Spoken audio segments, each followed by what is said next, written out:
I'm delighted today to be able to converse again for the second time with Salvatore Babones, Associate Professor at the University of Sydney and Adjunct Scholar at the Centre for Independent Studies. He holds a PhD in Sociology from Johns Hopkins University in the United States. His 2018 work, which we touched on extensively in our last conversation, was The New Authoritarianism. And I think very significantly indeed, it was voted one of that year's best books on politics by the Wall Street Journal. Now, his latest book is really important for us in Australia.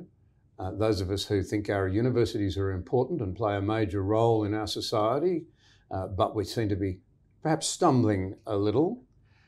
It is Australia's universities. Can they reform? And I can't think of something that ought to be more closely studied by our legislators and by our universities themselves. Salvatore, terrific to have you with us again. It's a pleasure. Let me, just before we come to universities, can I get your diagnosis since we last sort of talked? We've had a couple of years now watching the world struggle with COVID. I'm interested in your views on how Western society has coped with it. Your book, The New Authoritarianism, argued that the Western democracies are being challenged internally by a rising expert class, or what some people now call an expertology or an expertocracy, and that class is increasingly dismissive of and even overriding the sovereignty of nation states, not to mention the will of the people. It's almost as though they say, we know best. More specifically, you argued, I think very interestingly, that Brexit and Trump's presidency were a reaction to, a popular response to this form of new authoritarianism. Can you fill us in? How do you see it now? Has the path of Brexit and the state of post-Trump Washington demonstrated an effective and lasting and popular pushback against, to use your words, the tyranny of experts, or are we still grappling for freedom from them? John, the best thing to ever happen to American democracy is that Donald Trump was kicked out of office. And the reason is that now we see what the other side is going to do with its power. We have seen the last year such an incredible power grab by the liberal expert class. And by that, I don't just mean Joe Biden and the Democrats. I mean the whole establishment that stands behind them, the American political establishment that will brook no dissent. If Trump had won in 2020, we would now be seeing just another year, another 2 years, another 4 years of anti-Trump activism. With Trump gone, now we see what the other side really looks like. And it's not pretty. I mean, we're seeing the FBI investigations, the politicization of the security services, a chairman of the Joint Chiefs of Staff in the United States bragging about how he would not permit the President of the United States to execute lawful commands. We're now seeing the fact that Hillary Clinton's campaign had not only spied on the Trump campaign, spied on the White House itself with the collusion of civil servants who had been hired to protect the White House servers, protect them from Donald Trump, apparently, who was the President of the United States, not to protect them from her. We've seen the National Security Advisor of the United States, who was Hillary Clinton's campaign advisor, say that he knew nothing about this story until he read it in the papers. And then it turns out he's the one who hired the hackers who hacked the Trump White House. So now all of this is becoming visible. We can see what, well, given the chance, we've seen what the expert class will do. We're seeing it in Canada with Justin Trudeau weaponizing the Emergencies Act against a peaceful protest of truckers. We've seen it in Dan Andrews' Victoria. We're seeing it around the world. So I think it's a lucky thing in a strange way that the Trump phenomenon took a little 4-year break so that we could all have a clear contrast between what happens when populists get in power and what happens when authoritarians get in power. And I think we'll see a return to the populists in a few years. Well, that's interesting. Now, you're a great Democrat in as much as you're a passionate believer in a good, wholesome argument, as long as it's not personal, Absolutely. And based on facts and reality and wanting to take the country further forward. But what's happening now is that I think people in the street feel that they are treated by disdain, or with disdain, by the expertocracy, by the new technocrats, and by their fellow travellers, frankly, in government, and can I say it, amongst the activist community, including a lot of business leaders today. So what do you think the frame of mind of people is in America and more generally in the Western democracies? We've got an election coming up in Australia. Sure. I'm worried that there's a high degree of scepticism bordering on cynicism, and you can't do much when you get too cynical. The American political establishment and its allies overseas will brook no dissent. Now, in the Republican Party in the United States, that has had them more or less ejected from office. I mean, the Never-Trumpers are pretty much going in the 2022 primaries. They're not even running for office again. In the Democratic Party, we saw the popular uprising, the Bernie Sanders movement, completely quashed. Anyone who thinks that the Biden White House is governing from some kind of absolute leftist perspective hasn't talked to a leftist recently. This is the American political establishment asserting its authority. They may have used leftists to help them get into power, but the Sanders camp has absolutely no traction over the Democratic Party in the US right now. What I'd like to see is an election, perhaps the 2022 midterm elections in the US, that sweep away this establishment wing of the Democratic Party, reopen the Democratic Party to truly progressive politics. And the reason is not that I'm on one side or the other. I'm not a conservative, I'm not a progressive. What I want to see are people having clear choices. People knowing that when they vote, that vote will have consequences, that politicians will actually implement the policies that they're elected to put into place.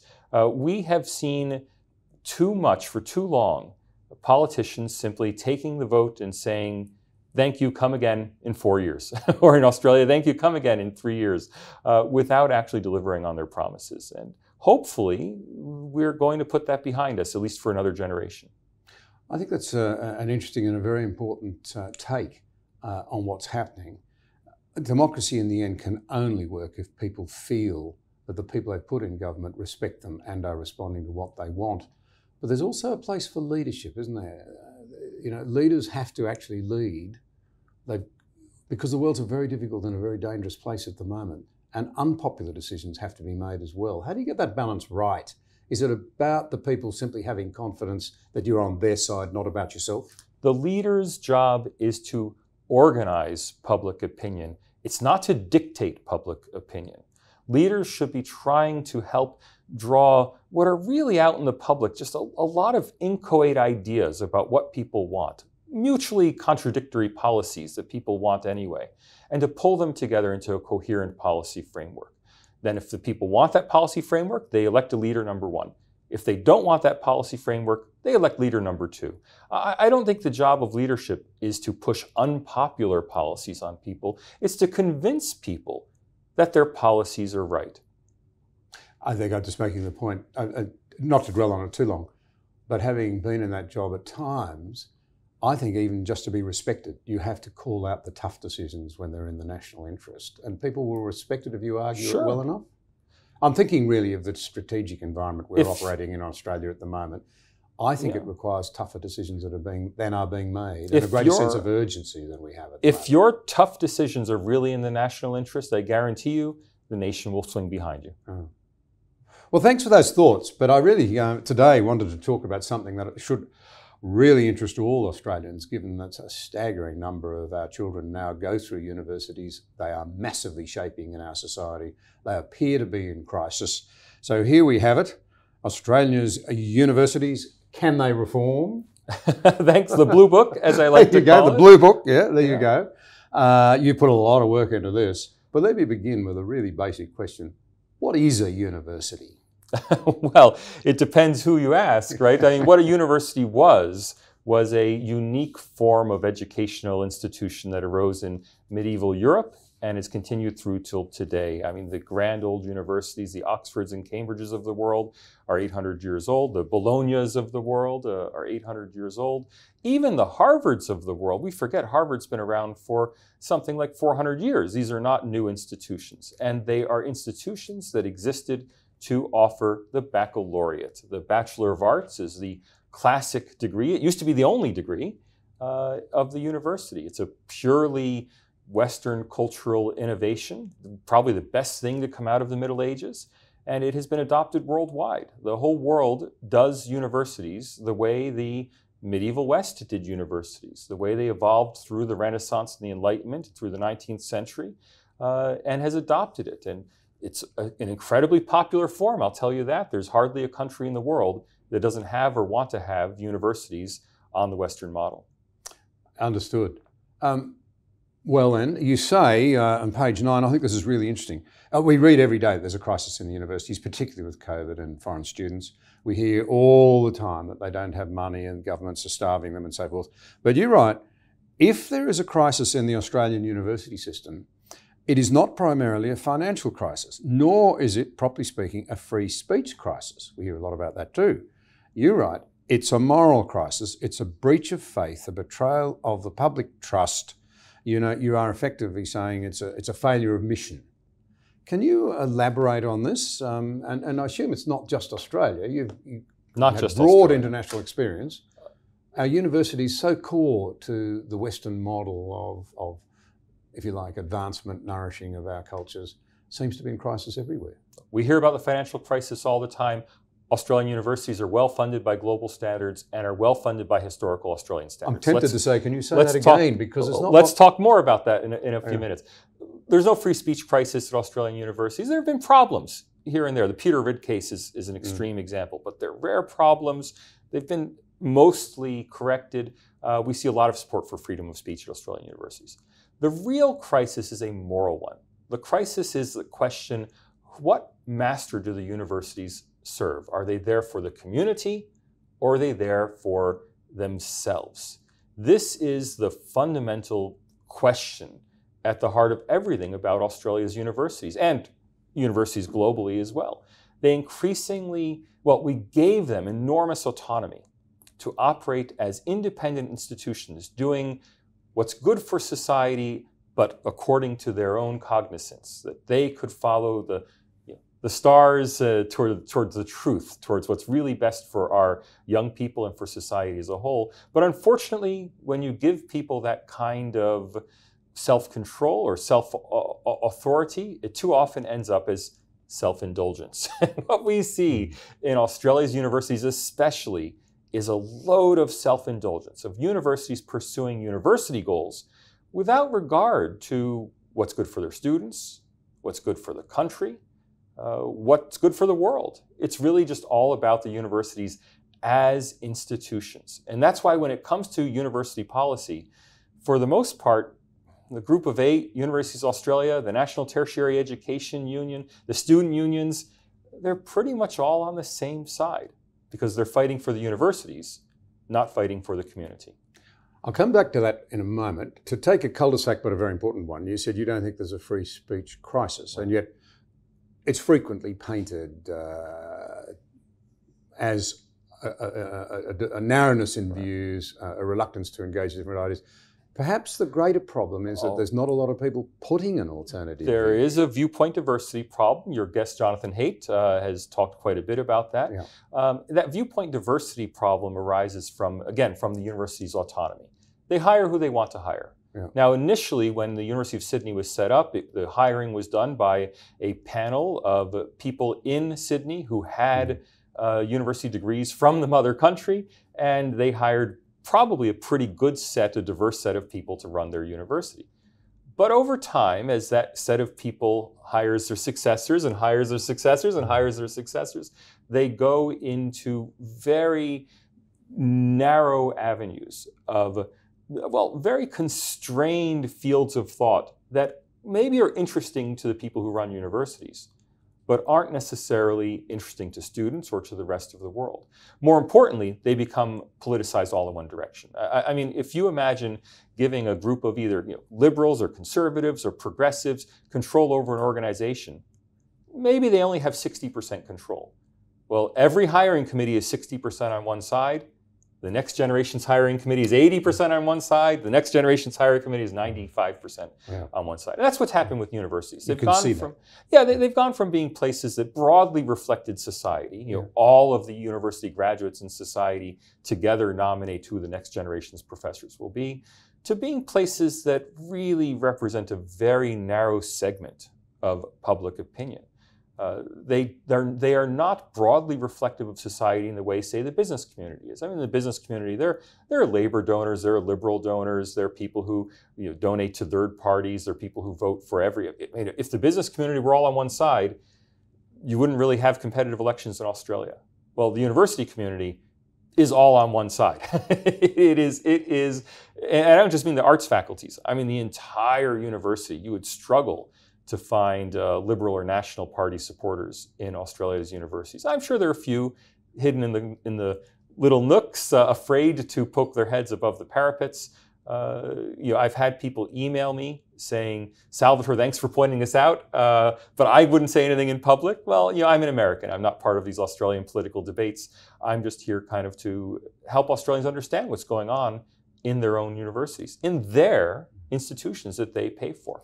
And this is something you can actually track, as I understand it, both in America and in the UK, for example. There's a lot of work that shows we have a lot of survey work in the US. There's none in Australia that I'm aware of, but the phenomenon, it's very clear in Australia that the sort of numbers we're talking about are really very graphic. You go back 30 years ago and you had a surprisingly even split between those who would self-identify as left of centre and those of right.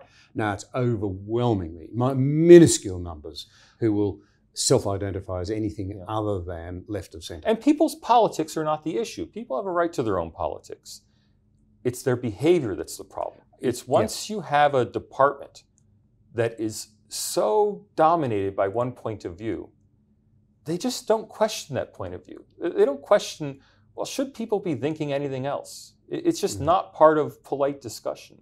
I teach a class on the future of work at the University of Sydney, and it's simply accepted that the future of work should be socialist. Now, if I point out that, well, there are a lot of people who don't agree with that, probably the majority of people who don't agree with that, well, that makes me a serious outlier. Does this go back to the very thing you're talking about, though? A technical class, an expertocracy that doesn't care what ordinary people think. It's not relevant. It's not that they don't care. I think they're even unaware that such a gulf exists. They delegitimize the gulf. That is, if there's a gulf, it's because those people who disagree are cretins, racists, sexists. Something is wrong with them if they disagree. That's really the problem. If we just had polite disagreements, all right. Even if university professors disagreed with the general population on an issue, fine, they're better educated, they've studied the problem. That's not what we're talking about. What we're talking about is a self-referential group of people who no longer even are aware that there are other valid opinions or believe that other opinions simply aren't valid. And the reason is that they don't find those opinions in their colleagues. They don't find those opinions in their PhD students. They may find them in their undergraduates occasionally, but it's very tough to be an undergraduate who disagrees. And I want to emphasize this is not limited to the humanities and social sciences. This is something we find. You may think that there's no such thing as socialist physics or socialist math, but I guarantee you there is. Really? Because it's not. So 2 plus 2 doesn't automatically equal 4. Because it's not in the mathematics itself. It's in the way we value things. So, for example, does a mathematics paper stand on its own, or are we seeking to advance the careers specifically of female mathematicians because we feel bad that a mathematics department is 95% male? Well, now, there are good reasons to want to diversify mathematics departments, and I'm not a conservative. I don't have a strong viewpoint on what are the right answers here, but I do believe that there are legitimate viewpoints on both sides of these debates, and increasingly, there is no legitimate space to object at universities. And not just my university is pretty good about this, but in the whole university system in general, it's impossible to object. Now, the one thing the book focuses on is not so much culture, but funding. you can't object to the proposition that universities are underfunded. I think my book is the only book in Australian history to suggest that Australian universities are actually pretty well funded. But it's just a funny example of the same phenomenon of groupthink. We'll come to funding in a minute, because that's a very important point. But just continuing on this cul-de-sac, we've all heard for a very long time now, young people at university say, I have to write my essays in the way that will meet approval, not necessarily based on what I think. We've all heard that. Yeah. That ought to, in any self-reflecting and honest lecturer or tutor, set off alarm bells. More than that, though, I was struck, I mean, let's be frank about this. Sometimes you know you are in the presence of a powerful mind who really gets things. I was talking to a young I thought you meant me. Oh, well, I wouldn't be talking to you if you didn't have something valuable to say. But a really strikingly intelligent young man I was talking to.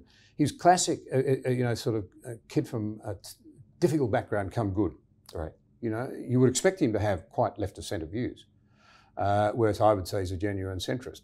But he just said to me as we walked around his campus, which happened to be in Canberra, he said, most of my lecturers and tutors don't realise that virtually all of their students see straight through their obsession with their ideology and their self-righteousness and don't believe it. They dismiss it.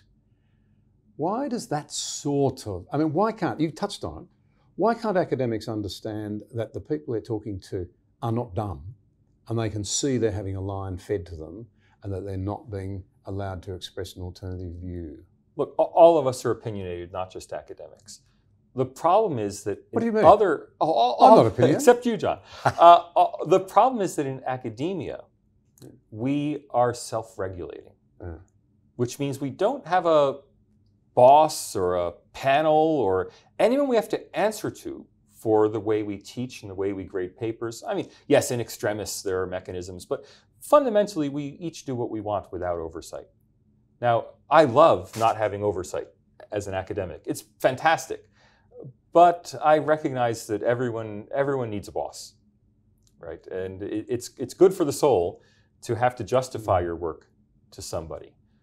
We never have to do that. Certainly not our classroom teaching. And we do have to justify our research work to some extent in our annual reviews. But in our teaching, as long as the teaching evaluations are not terrible, teaching is fine. We don't get observed. And it's not just that we don't get observed by each other. Even universities that do classroom observation simply have colleagues observe each other, which reinforces the groupthink. It doesn't break it. What we should have are outsiders observing. I mean, I would love to see an education minister or a senator or a member of Parliament or an MLA come to my classroom just to see what's going on. We might try that idea on something. Give it a try. After all, the people are funding my classroom. That was where I wanted to go now. These people have, you painted a picture a moment ago of them not being in tune at all with the people who actually provide them with their bread and butter. It's Australian taxpayers. Right.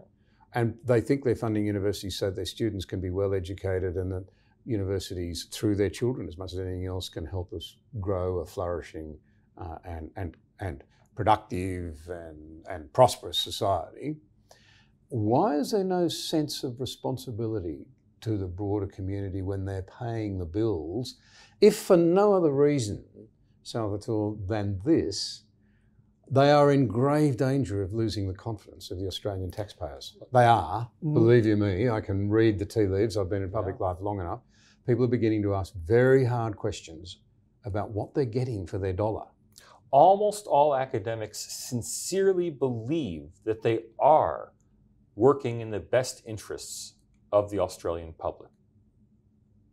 Right. They all believe they are, but without any effective oversight that allows people to become self-indulgent.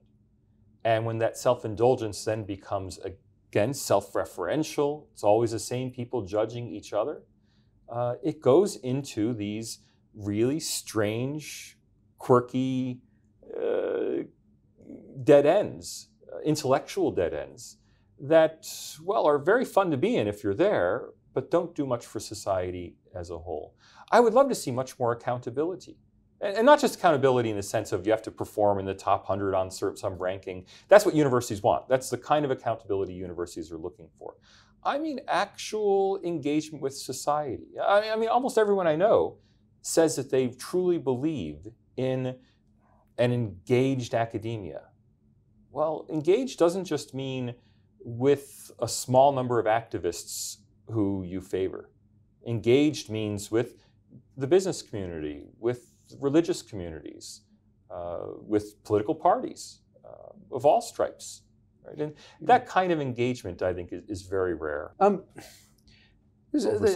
come back to this question of simply reading the body language and interacting properly with your students, I still struggle to understand how tutors and academics can't recognize that so many of their students, it's anecdotal, I don't have any research, but I've got to say, I get it all the time, can't recognize that many of their students feel silenced. They feel they have to attune their ideas to what the lecturer or the tutor wants. At the very least, going back to self-interest. They're pumping a whole lot of people out into the community who are going to be very skeptical about them in the future. They're going to be tomorrow's taxpayers. Many of them will go on to be successful business people that you might want to fund research grants or fund a new humanities chair. And they're going to say, oh, look what they did with the Centre for Western Civilization. They'll allow all these Confucius centres, but not... Where's the missing link in what might be called simple EQ? Emotional intelligence. We're talking about people here who have high IQs.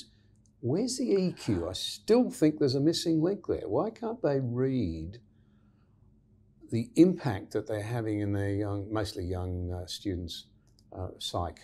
There is a very convenient, we pretend to teach, you pretend to learn compact. That's frightening for a taxpayer. It's very convenient. What students want from me is tell us what's on the test. Or if we're giving papers, tell me what you want me to write.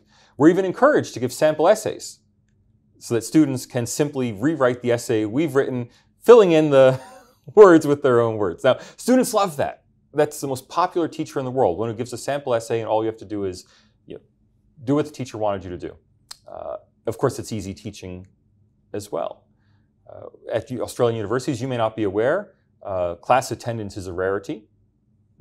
All you have to do is do the actual work. It's almost like what we used to call challenging a class. There was this notion at the old Oxbridge system that you could challenge a class by taking the exam. You didn't necessarily have to attend the class. Learning was not an activity. It was simply a certification of what you know. Well, that's effectively how a lot of teaching happens, or a lot of education, I won't call it teaching, happens in Australia today. And not just in Australia. Same thing in the US at the lower prestige universities. Outside the very expensive private universities in the US, a lot of it's the same thing.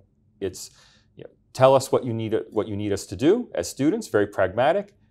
Academics tell them, the students give it back. And it's not all, there's a lot of quote unquote, criticism of left-wing professors. I'll tell you, I was myself a tutor for a very conservative professor, and all the students in his class turned in arch-conservative papers. Is that right? And so there's cynicism on both sides. Oh yeah, and I told him, they're just pulling, no one actually believes what they're saying here, they're just pulling us over on you. He didn't believe it until I showed him. I went in detail through the papers showing him how, no one's read anything. All they're doing is giving you the politics they believe you want. And for him it was eye-opening, and he then took a more active interest in the papers. But it's endemic. Right? It's endemic. It's a problem. How do we get away from it? Again, I think we need to view universities as a community, not as just a certification system. And as we're moving more and more towards online universities, the model is simply one of certifying knowledge. If students can learn this material, wherever they learn it doesn't matter. As long as they can learn material and pass a test, they get it. And we see this. All of us in large organizations have done these.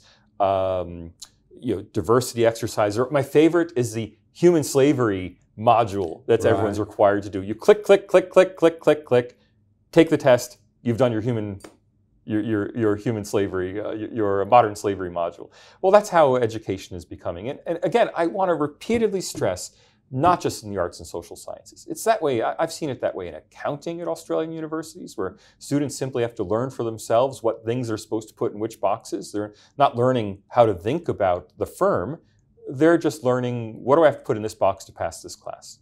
Now, we could say it's probably not that way in a lot of the more difficult sciences, but then it's very few students who are in those difficult science subjects. And I think we too often glorify sciences, imagining that they're more respectable somehow than they are. I mean, I myself did a master's in applied mathematics, and I have to say I didn't get much teaching. It was sink or swim. If you can learn applied mathematics on your own, you can get your master's. If you can't, well, you fail out. Well, that's maybe not as bad as what happens in some humanities subjects, but it's not much better. Well, that's why you're getting a great uniformity of views out in the broader community from people who have been through the university system, and they're now about 40% of the population. So you're getting I notice this, you're getting an increasing gulf between what university graduates think, as I say now, a big chunk of the Australian community, and what, for example, people in the tradie belt think. That's true, but a lot of it is that people have learned how to answer the question. I don't know if it's their view. So, for example, famously, young people embrace socialism. Yeah. Okay, if you ask people on a survey, young people, half of them or more than half of them will say they embrace socialism. Among university graduates, it's 2/3, 3/4. It's an alarming number. Ask them instead, should all private cafes be closed down and a state cafe open in their place? No one's going to vote for that. Should Uber be prohibited and you must take a regulated state-controlled taxi? No one's going to vote for it. So they're understanding. They know that the key word that they know how they're supposed to answer the test, and when they get that survey, they know they're supposed to answer socialism good, capitalism bad, and then they go to their favorite mom and pop cafe, and then they book an Uber, and then they want to get a gig job so they don't have to work in a 9-to-5 standard employment job. So. I think we shouldn't be so worried about the ideology. We should be much more worried about just the lack of depth. Well, the lack of depth. I wonder how anybody could come out of an Australian university without at least asking the question, where has socialism worked? That's a reasonable challenge, but again, ask what socialism means for a university student. Well, that might be an even better beginning point. What do you mean by socialism? And then show me a model that's worked. So no one, I've never met well, I will take that back. I have met one Australian university student in 14 years who thought North Korea and East Germany were good ideas. Oh, really? One. Had he been there? He or she been there? No, he hadn't. But he knew people who had, and that's 1 out of thousands. So many of them I know will say the Scandinavian models, but of course they're not socialist. Scandinavia is not socialist at all. They're very free enterprise. They're different because they're very homogenous societies where people are prepared to pay a lot of tax, but their underlying economic model is very free enterprise. Yeah, they're what called active labor market policies. They're called in Scandinavia and the Netherlands. They are designed to enable people to participate more fully in the capitalist economy. Call that socialist if you want. Look, from an American standpoint, Australia is socialist because it has Medicare. I have yet to meet, I don't know if I've met anyone in Australia who wants to privatize Medicare. I'm sure there are some people, but most Australians accept this socialist experiment in healthcare because, well, what are you going to do if someone's sick? You want to care for them, regardless of their ability to pay. Yeah. So we have Medicare. Is Australia a socialist country? Well, from an American standpoint, yes. From a real socialist country standpoint, nowhere close. Well, that's very informative. But let me come to something that I think is of real interest to all of us in this country. Our universities are funded by the taxpayer to a greater degree than most universities in other Western countries. Right. I think that's fair to say. Right. Can you just tell us a little bit about how we're funded vis-a-vis, say, the American model, and give us some of your some of your research findings on the real problem of funding of our universities? Australia's universities are funded by the Commonwealth. That's the full short stop version. That's yes, there are some other minor sources of funding, but almost entirely they're funded by the Commonwealth. Now, it's very different in the U.S. The U.S. has not only private universities, but even the quote-unquote public universities in the U.S. are only state-supported, not usually state-run. It depends on the state. There's some states where university professors are civil servants, but the general model is one of state subsidy. not of actual state funding for universities. Because many of the great American universities were really private. They're private charities, often set up by churches.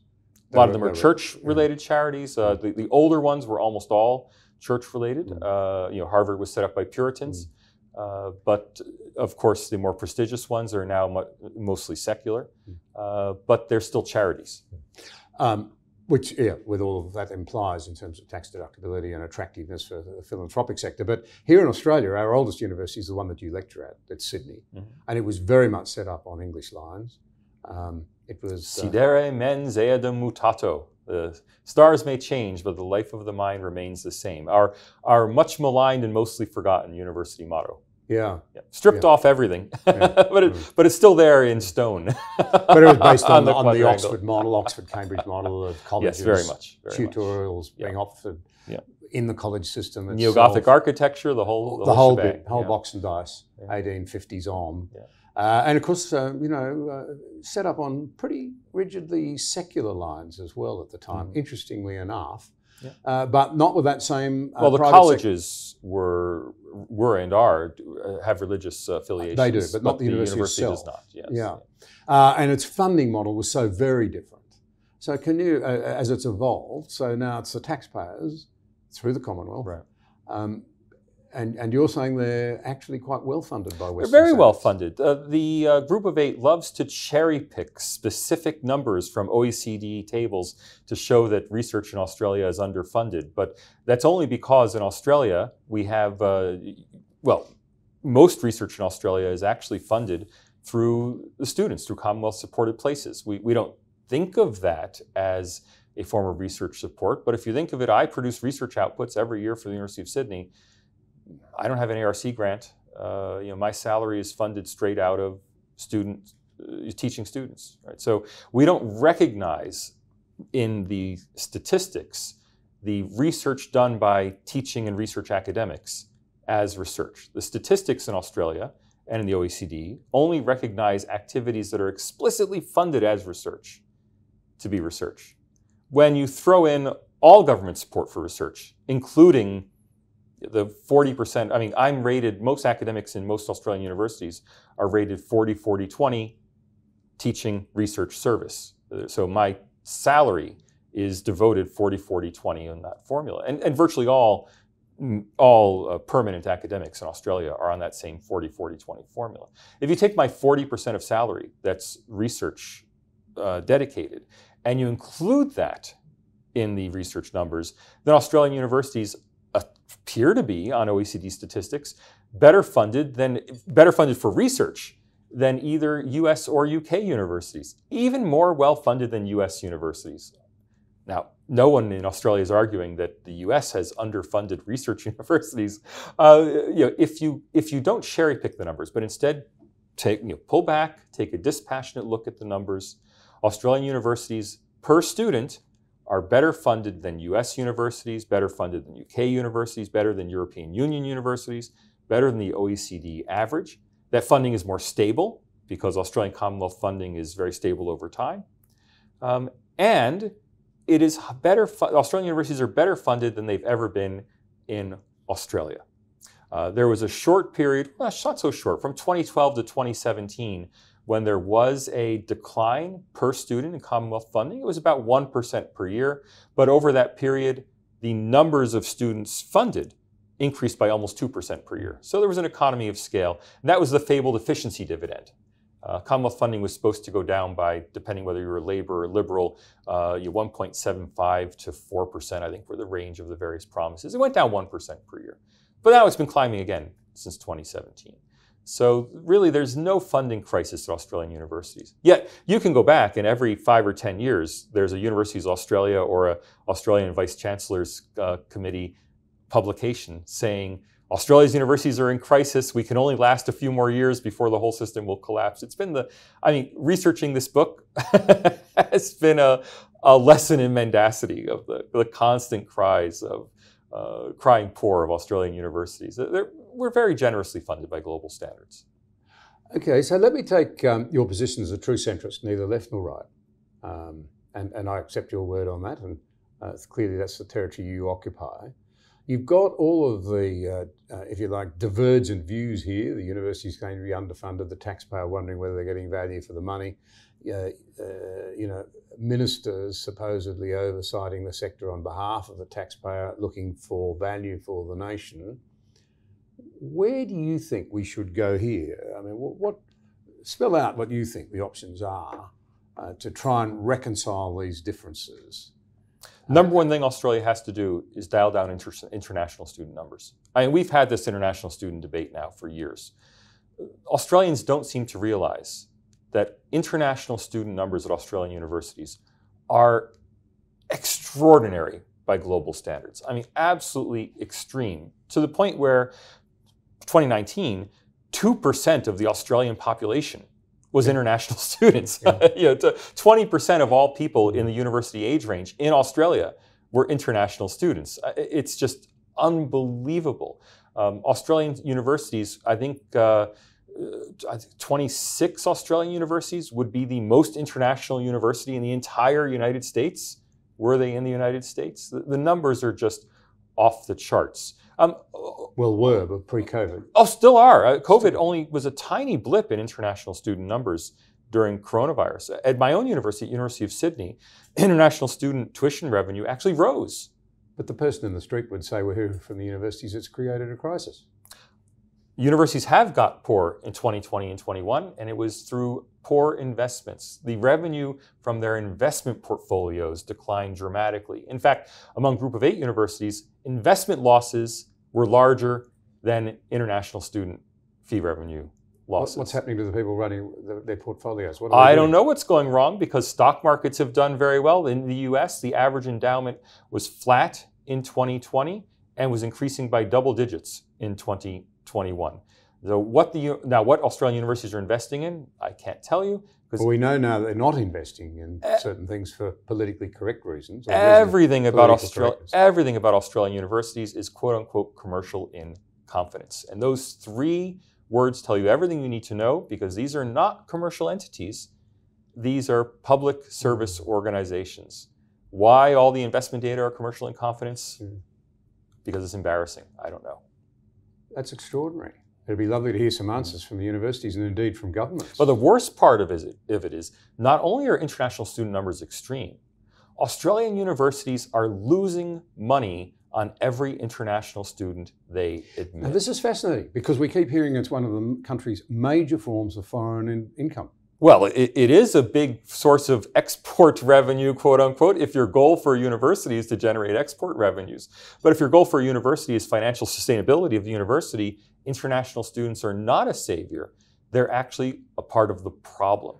If you actually calculate Australian domestic funding, combining what the Commonwealth pays with what students pay, total Australian funding per domestic student is higher on average than international student tuition per student. It has been for 20 years. It is at the individual university level at most universities, not at all universities.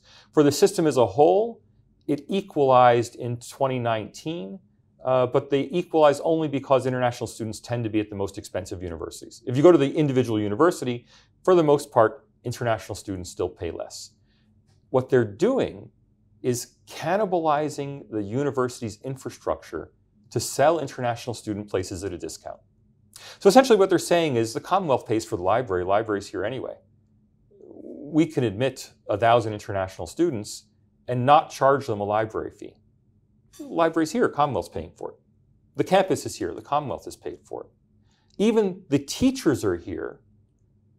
The Commonwealth-supported students are paying for the teacher. We can stuff another, in every class of 100 students, we can stuff in 50 more international students without having to hire a new teacher. They only have to account for the variable costs. How many new tutors do we need for the extra sections that open up? And it is that extreme. I mean, for every 100 domestic students, roughly speaking, there are 50 international students. It's come to be about 1/3 of the total Australian student population. Those international students and 2% at its height of the Australian population. Australian population. Placing enormous stress in some parts of the country on infrastructure. Oh, absolutely. But the real crime here, the real moral failing here, is that Australian universities are undercharging international students because that money is free revenue. Yeah. Free cash flow. You can do what you want with it. Commonwealth-supported places, well, that money has to go for specific purposes that the Commonwealth is funding. International student places, you just take that class that's being paid for by the Australian taxpayer, and whatever international students you can stuff into it, that money, except for a little bit that goes to the tutor, that money is now free to do what they want with. And that's why Australian universities have an enormous number of strategic research initiatives paid for by central funds, meaning Vice Chancellor's office. Well, where do central funds come from? International students. I see. So you're saying, though, that in a sense, the real funding crisis that they're facing comes from poor investment portfolio outcomes, and that although they make, if you like, a marginal profit on foreign students by running down capital, effectively drawing on capital, it's not really working for the Australian students. I think that's the key point that I draw out of that. Australian students are being stripped down to provide places for international students who aren't even paying a premium. They're simply paying in free cash instead of in dedicated cash flows. If Australia's universities are not quite the quality that we think we are, if I could just explore that for a moment, why is there so much demand internationally to secure a place at an Australian university? Doesn't it actually suggest that those universities are still offering very high quality education, or is it simply a matter of it's very prestigious to have a degree from the University of Sydney or whatever? It is neither of those. John, the truth is, it's neither. International students come to Australia for two reasons. They come because it's underpriced and the lifestyle is great. Underpriced? Australian university education is much cheaper than certainly in North America. It is competitive with the UK, but the UK prices are now going up, and there are good reasons to believe the UK has been underpriced for international students. That has a lot of technical reasons having to do with EU students and their requirement to enroll EU students on UK terms. By international standards, an Australian education is relatively inexpensive. It has a beautiful lifestyle. So if you're choosing between Toronto or Manchester or Sydney or Melbourne, I know where I would want to go. And it's a reasonably respected degree. I mean, they're not garbage degrees by any means. They are respected degrees, and they are quality degrees in the same way that competitive with not so much with a US-UK degree, but competitive with a Canadian degree. But the real reason is price. And I know that, and I have this data in the book, because there's an almost perfect correlation between the Australian dollar exchange rate and new enrollments of international students at Australian universities. We had a crisis of international student enrollments in 2009, 10, 11. Everyone was talking about it. How come Chinese students don't want to come to Australia anymore? And the answer is dollar parity. When the Australian dollar reached $1 US, well, it was no longer cheap to study at an Australian university, and no one wanted to come. The Australian dollar goes back down to 70 cents. Yeah, enrollments pick up again. It's all about the price. We've talked quite a bit about foreign students, and there's been no little focus on the issues of the number of Australian universities that have set up Confucius centres, which seem to be largely a rule unto themselves. So I could never quite understand why it was that the idea of having a course for Western civilization would intrude on a university's autonomy. I'd be interested in your views on that, because it sounded very hollow to me and very unconvincing, I have to say, from most of the universities. But having said that, can you just unpack what's happened to the Confucius centres? Have they disappeared, or have they been renamed? And then, of course, there's this internationally active talents idea that the Chinese have also run. The Confucius Institutes are, frankly, not a real problem. They're small. They're low-level corruption. When I say low-level corruption, I mean that they primarily exist as a way to get Chinese scholars visas into Australia. They don't make much money. They have very few students. They simply exist as shells. The question is, why do Australian universities host these shells? Why are they interested in performing these low-level corrupt services for local Chinese governments? And the reason is that they're very dependent on China for research collaboration. A lot of people think that China controls its hordes of students who are making demands on Australian universities. That's completely false. I mean, I've talked to dozens of Chinese students. They don't really care what their government says. Many of them are very patriotic, and on their own account, they may want to stand up for China, but they're not doing China's bidding. Who is doing China's bidding are the vice chancellors. And they're doing China's bidding because a lot of their success on research rankings depends entirely on collaboration with China. Now, a lot of it is just above-board collaboration. Professor in Sydney works with a professor in Beijing, fine, no problem. But a lot of it is this under the table collaboration. And here's where these 1,000 Talents programs come in. 1,000 Talents programs are programs run by Chinese universities that hire Western academics, usually of Chinese origin, not always, but generally they recruit Western academics of Chinese origin, PRC Chinese origin, that is who are citizens of the People's Republic of China, to do research in China while retaining their job at a university abroad. So in Australia, ASPE estimates, the Australian Strategic Policy Institute estimates there are more than 300 Australia domiciled professors who have second jobs in China. And you might be asking yourself, why would a university let their professors moonlight and have a whole second job in China? I mean, why not just fire them? And the reason is that these programs are actually subsidizing Australian research, and not in a small way. They are subsidizing Australian research to the tune of hundreds of millions of dollars. The way it works is that a chemistry professor, chemistry is one of the primary areas where we see 1,000 Talents programs, a Chinese chemistry professor at an Australian university, and I say Chinese, I'm not using that ethnically, I mean someone who's actually a PRC citizen, chemistry professor at an Australian university, is offered the opportunity to run a lab in China. The Chinese government will pay all the expenses, hire up to 100 researchers to work in that lab. And these are big operations. These are not small little research groups. Pay for the chemicals, pay for the lab equipment, if this Australia domiciled professor will direct the research. What does Australia get out of it? The Australian university, the host university, gets the publications. Because this professor has an affiliation at the Australian university, the collaborators have the affiliation at the Chinese university.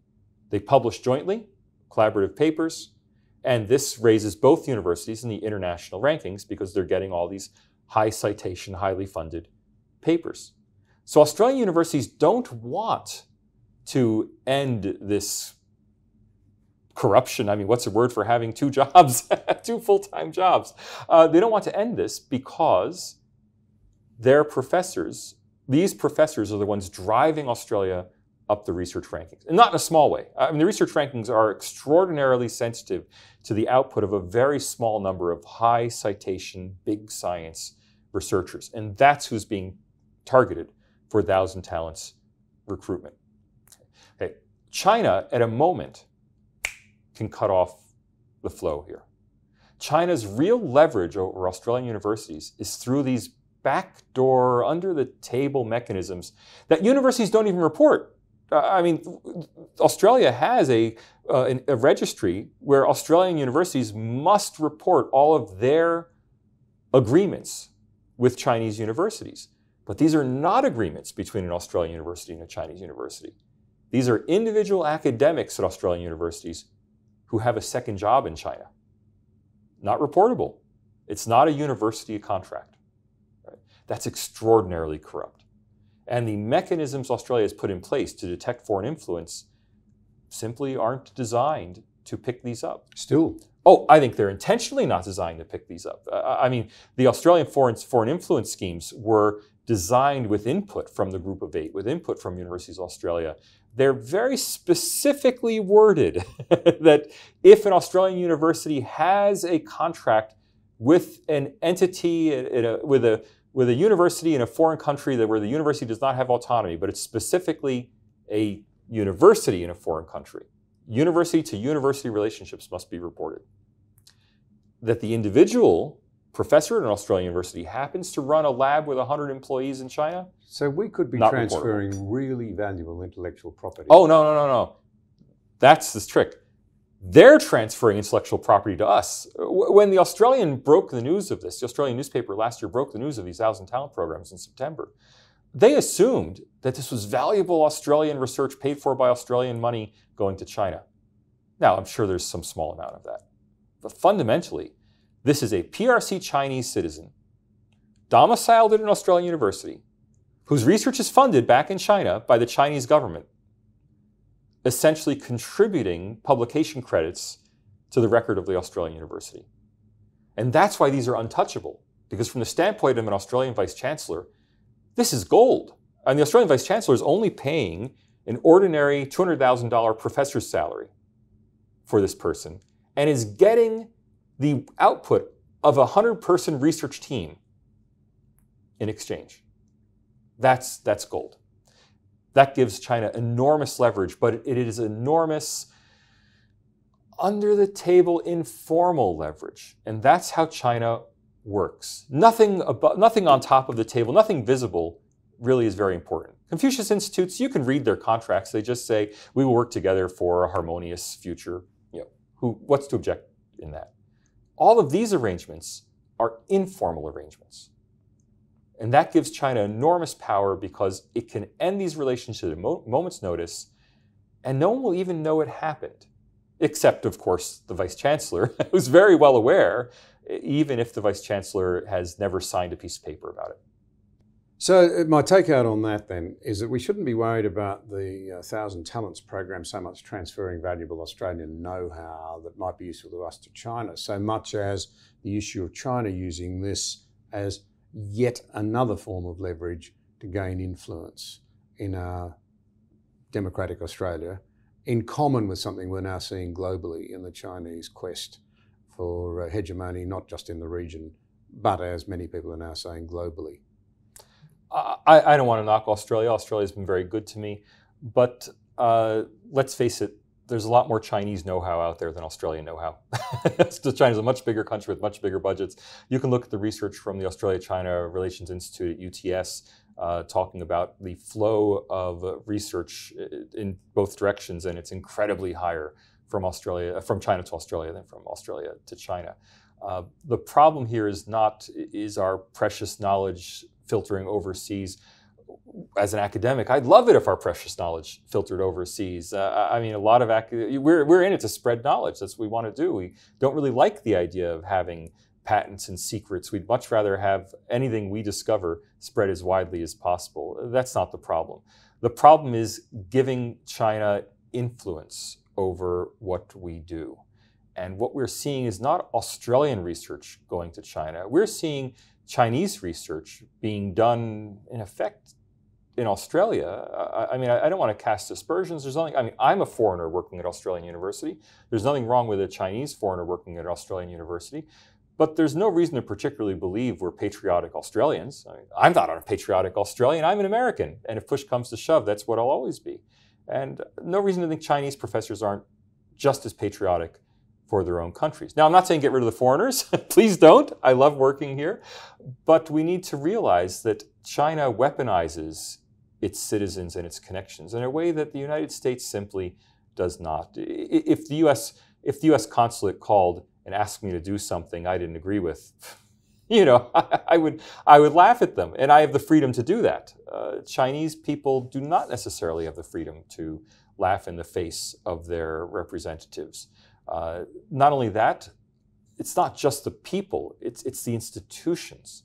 So China isn't trying to get influence at the retail level by getting its students and academics abroad to implement its programs.